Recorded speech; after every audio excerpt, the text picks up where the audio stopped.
እንግዲህ ዛሬ የምንገባበት ርዕስ እውነት ለመናገር በጣም አስገራሚ ነው። የቀረቡልን ጽሑፎች በጥንቱ የእስራኤል ቤተ መቅደስ ውስጥ የነበሩትን ምልክቶች ይተነትናል።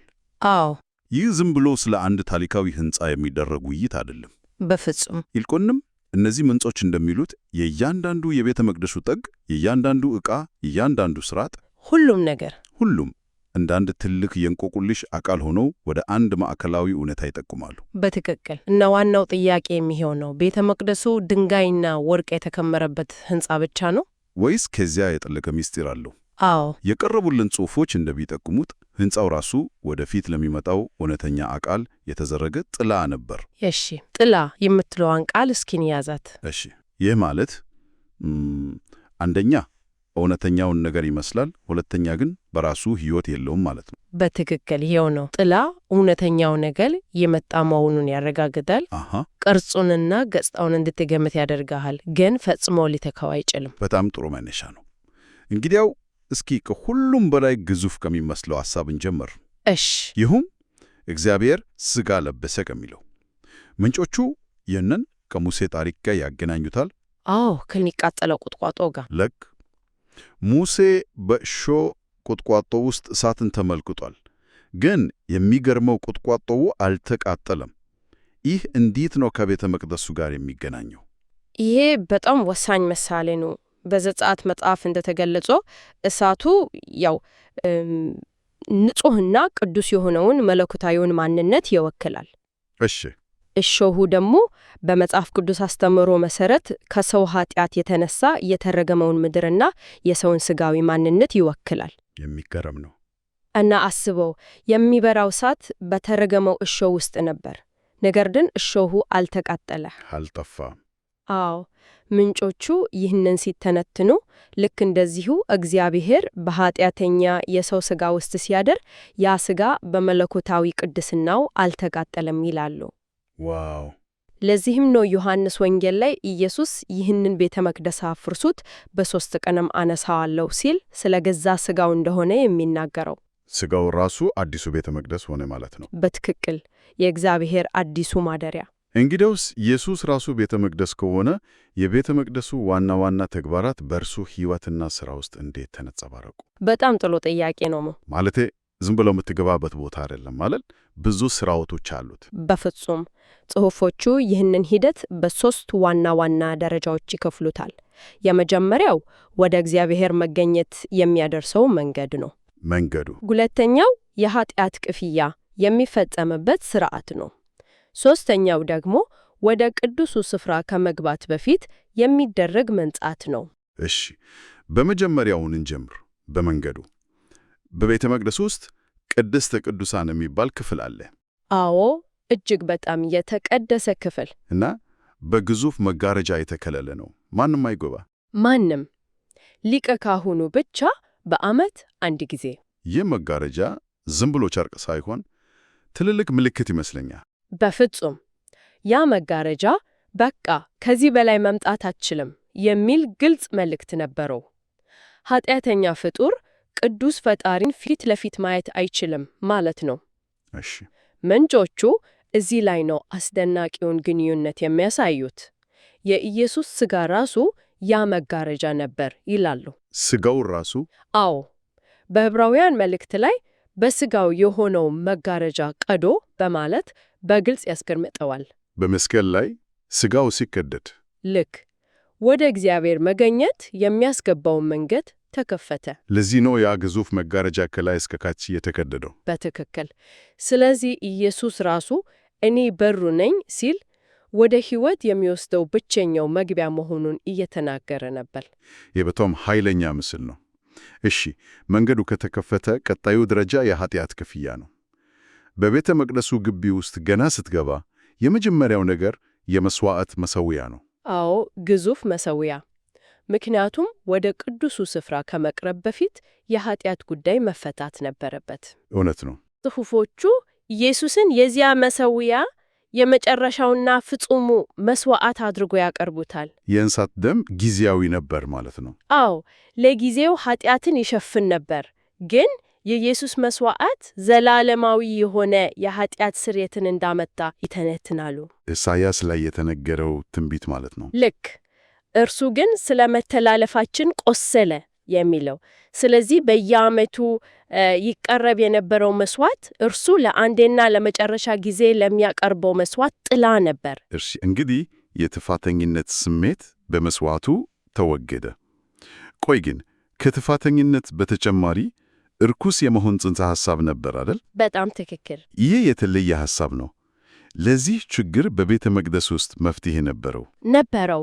ወዲያውኑ ከመሠዊያው ቀጥሎ የሚያገኙትም ይሄንን ነው፣ መትሐቢ ወይም የውሃ መታጠቢያ ገንዳ፣ ካህናት የሚታጠቡበት። አዎ፣ ወደ ቅድስት ክፍል ከመግባታቸው በፊት እጃቸውንና እግራቸውን በዚህ ውሃ ይታጠቡ ነበር። ይህም ከመንፈሳዊ ቆሻሻ የመንጻት ምልክት ነበር። እሺ፣ ይገርማል።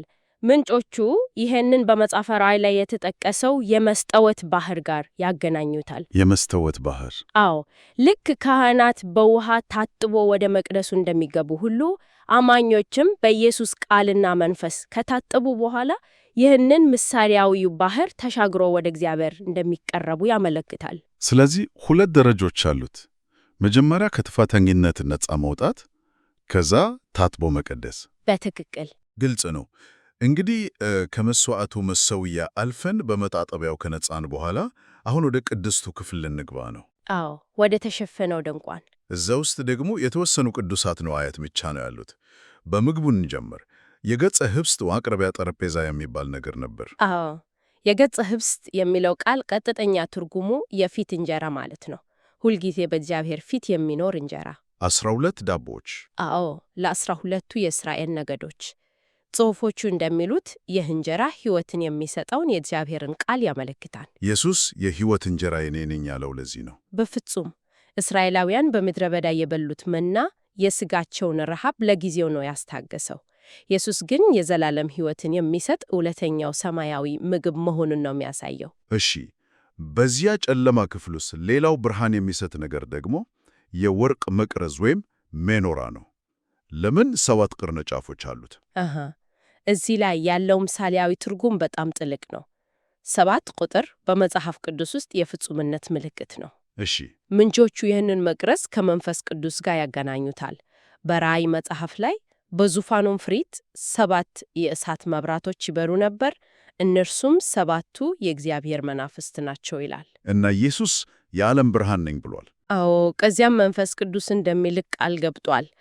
ጽሑፎቹ እንደሚሉት ያ መንፈስ በአማኞች ውስጥ ሲያድር ሰውነታቸው ራሱ የእግዚአብሔር ቤተ መቅደስ ይሆናል። ዋው! ስለዚህ የቤተ መቅደሱ ብርሃን የነበረው መቅረዝ አሁን በአማኞች ልብ ውስጥ በሚያድረው መንፈስ ተተክቷል ማለት ነው። በትክክል። ይሄ በጣም አስገራሚ ነው። እሺ፣ በቅድስቱ ክፍል ውስጥ አንድ የመጨረሻ ዕቃ አለ፣ የዕጣን መሠዊያ። አዎ፣ ይሄኛው ትንሽ ግራ ያጋባል። ዕጣን ከጸሎት ጋር ነው ያማቀው። ነገር ግን ጽሑፎቹ ይህንን ከፍርድ ጋር እንደሚያገናኙት ሰምቻለሁ። እንዴት ነው ይሄ የሚሆነው? ይሄ በእርግጥም ውስብስብ ግን በጣም ወሳኝ ነጥብ ነው። በራእይ መጽሐፍ እንደተገለጸው ዕጣኑ የቅዱሳንን ጸሎት ይወክላል። እሺ፣ ግን የሚገርመው ካህኑ ከኃጢአት መሥዋዕት ፈመን ወስዶ ከዕጣኑ ጋር በመቀላቀል ነው የሚያቀርበው። የጸሎትና የመሥዋዕት ቅልቅል ማለት ነው። አዎ፣ ምንጮቹ ይህንን ሲተነትኑ የቅዱሳን ጸሎት በተለይ የሰማዕታት ደም ፍትሕን ለማግኘት የሚያቀርበው ጩኸት ከኢየሱስ መሥዋዕት ጋር ሲቀላቀል ኃይል ያገኛል እና ያ ጸሎት ወደ እግዚአብሔር ሲደርስ ፍርድን በምድር ላይ ያመጣል። ስለዚህ የኢየሱስ መሥዋዕት 2 ገጽታ አለው። ለሚያምኑበት የሕይወትና የድነት መዓዛ ሲሆን፣ ለሚቃወሙት ደግሞ የሞትና የፍርድ መዓዛ ይሆናል። እንግዲህ እስካሁን ያየነውን ስናጠቃልለው የአንዳንዱ ክፍልና ሥርዓት በኢየሱስ ላይ ያተኮራል። ይህ ማለት የድሮ ሕግና የሕንጻው ቤተ መቅደስ ሙሉ በሙሉ ትርጉም አልባ ሆነዋል ማለት ነው። ልክ። ለምሳሌ ሕጉን እንውሰድ። የገላትያ መልእክት እንደሚለው ሕጉ ወደ ክርስቶስ የሚመራ ሞግዚት ነበር። ሞግዚት? አዎ፣ ልክ አንድ ሞግዚት ልጅን ተንከባክባ አሳድጋ ለወላጆቹ እንደምታስረክብ ሕጉም የሰው ልጅን የኃጢአት ችግር በማሳየት ወደ መፍትሄው ወደ ክርስቶስ ይመራዋል። እርሱ ሲመጣ ግን የሕጉ ዓላማ ተፈጸመ። እርሱ ራሱ ሕያው ሕግና ፍጹም እውነት ሆነ። በዘኍልቍ መጽሐፍ ውስጥ ስላለው የአሮን በትር የሚናገር አንድ ታሪክ አለ አይደል? የደረቀች እንጨት አዎ፣ ለምልማ የለውዝ ፍሬ አፈራች ይላል። ያ ታሪክ በወቅቱ የነበረውን አመራር ለማረጋገጥ የተደረገ ተአምር ብቻ ነው ወይስ ከዚህ የጠለቀ ትርጉም አለው? በትክክል ምንጮቹ እንደሚሉት ይህ እንዲሁ የአመራር ክርክርን ለመፍታት የተደረገ ተአምር ብቻ አይደለም። ታዲያ ምንድን ነው? ይህ እጅግ በጣም ትልቅ ለሆነ ነገር የተሰጠ ቅድመ ምስል ነበር። ለትንሣኤ። አዎ፣ ሞት ፍጻሜ በሆነበት ዓለም ውስጥ እግዚአብሔር ሙሉ በሙሉ ከሞትና ከደረቀ ነገር ላይ ሕይወትና ፍሬም ማውጣት እንደሚችል የማሳይ ተጨባጭ ምልክት ነበር። ከብዙ መቶ ዓመታት በፊት የታየ ማሳያ ነበር። በትክክል ኢየሱስ ራሱ ትንሣኤና ሕይወት እኔ ነኝ ሲል ያቺ በትር ያሳየችው ጥላ እውነተኛ አካል መሆኑን እያወጀ ነበር። እንግዲህ ጉዞአችን ከሞላ ጎደል ተጠናቋል። ከገቢው በር ጀምረን መሠዊያውን አልፈን በመጨረሻ የተቀደደውን መጋረጃ አልፈን ወደ ቅድስተ ቅዱሳን ደርሰናል። አዎ። እንዲያ ውስጥ ያለው ምንድን ነው? በመጨረሻም ይህ ሁሉ ጉዞ የሚያመለክተው ወደ አንድ ቦታ ብቻ ሳይሆን በዚያ ቦታ ወደሚገኘው አካል ነው። ኢየሱስ ማለት ነው። አዎ። ምንጮቹ እንደሚሉት ኢየሱስ በቤተ መቅደስ ውስጥ ያለ አንድ ዕቃ ብቻ ሳይሆን በቅድስተ ቅዱሳን ውስጥ በዙፋኑ ላይ የተቀመጠው እግዚአብሔር ራሱ ነው። በራእይ መጽሐፍ ላይ ያለው ምስል ልክ በዙፋኑ ላይ ለተቀመጠውና ለበጉ ምስጋናና ክብር ይሁን የሚለው እርሱ ባለበት ቦታ ሁሉ ቅድስተ ቅዱሳን ነው። ጉዞም ያልቀው በእርሱ እግር ስር ነው ማለት ነው። በትክክል በጣም ሰፊና ጥልቅ ትንታኔ ነው። ከቤተ መቅደሱ በር አንስቶ እስከ ዙፋኑ ድረስ ያደረግነው ጉዞ ሁሉም ነገር በአንድ አካል ላይ እንደሚያጠነጥን በግልጽ ያሳያል። አዎ፣ የመጨረሻው ነጥብ ይህ ነው።